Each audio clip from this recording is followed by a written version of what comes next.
আসলে দীর্ঘ প্রবাস জীবনে আজকে 23 বছরের উপরে থাকি। তো কখনো সময় হয় নাই যে সকল বন্ধু বান্ধব মিললে একসাথে সময় কাটাই, একটু আড্ডা দেই। তো এই প্রবাস জীবনের দীর্ঘ 23 বছর পরে বাংলাদেশে আসছি। ঈদ করলাম, ঈদের পরে বন্ধু মহলে সবাই সময় দিল, একসাথে সকল বন্ধু বান্ধব একসাথে হইতে পাইরা খুবই আনন্দিত, খুব এনজয় করলাম। এটা আমার কাছে অনেক ভালো লাগলো। বন্ধু ঢাকার দীর্ঘ 25-30 বছরের বন্ধুত্ব আমরা এর আগে একটা উদযাপন করেছিলাম, সেখানে খুব মজা করছিলাম। আজকেও আনন্দটা খুব মানে পরিপূর্ণভাবে আনন্দ করলাম, মজা লাগলো, ভাল লাগলো। 30 বছরের বন্ধুত্ব সম্পর্ক আজকে আবার নতুন করে আলিঙ্গন করলাম। কারণ আমরা চাই আমাদের বন্ধু বান্ধবের সম্পর্কটা দীর্ঘদিন সুন্দর এবং ভালো থাকুক।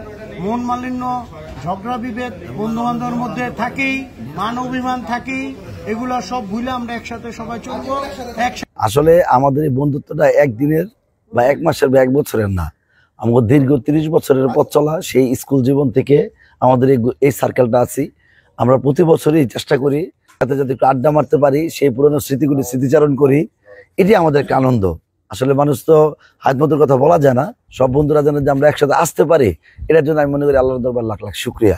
বয়স যত বেড়েছে আমরা সবাই 40 ঊর্ধ্ব, তো সেই অর্থে যে আমরা সব সেই বন্ধুত্ব, সেই ছোটবেলার বন্ধুরা আমরা একত্রিত হতে পেরেছি, এতে আমি খুব গর্বিত মনে করি। শিশুকাল থেকে একসাথে সবাই একত্রিত বড় হয়েছি, স্কুল লাইফ, কলেজ লাইফ। তো আমরা অনেক বন্ধু বান্ধব অনেক ব্যস্ততার মাঝে থাকে, কেউ প্রবাসে থাকে। আমরা অনেক আগে থেকেই আমরা একটা চিন্তা ভাবনা করছি, সকলে আমরা একটু ট্যুরে ঘুরতে বেরোবো। তো আমরা মুন্সিগঞ্জ জেলায় ডালিয়াম্বে আসছি। তো আমরা এখানে সুইমিং পুলে গোসল করলাম বা খাবার দাবার করলাম বা অনেক বিনোদনের জায়গা ঘুরতেছি, ইয়ে করতেছি। আমাদের অনেক ভালো লাগতেছে, আমরা সকল বন্ধু একসাথে হয়েছি। তো অনেক দিন আমাদের একটা গ্যাপ ছিল, আজকে আমাদের ঘোরার ভিতরে গ্যাপটা কিছুটা পূরণ হয়েছে। মোটামুটি সব বন্ধুরা একসাথে ঘোরাফেরা, খাওয়া দাওয়া, একটু আনন্দ ফুর্তি।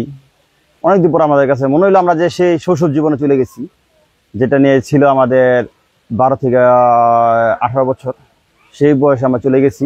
খুব ভালো লাগছে।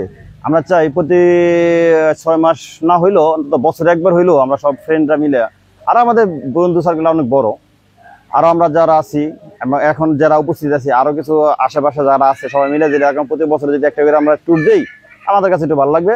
এবং আশা করি আমাদের এটা দেখা দেখি আরো যে প্রজন্ম আছে তারাও এটা নিয়ে উৎসাহ পাবে ইনশাল্লাহ। বন্ধু বান্ধবদের নিয়ে একসাথে এতগুলো বন্ধু একসাথে হওয়া, এটা এই সময়ের জন্য বর্তমানে খুবই কঠিন একটা বিষয়। কারণ প্রত্যেকেই পরিবার আছে, কর্মব্যস্ততা আছে। এই কর্মব্যস্ততার মধ্য থেকেও যে আমরা সময় বের করতে পারছি, একদিনের জন্য এক জায়গায় ঘুরতে যেতে পারছি, একদিন সারাদিন একসাথে সময় দিতে পারছি, এটাই আল্লাহর কাছে অনেক শুকরিয়া আদায় করি।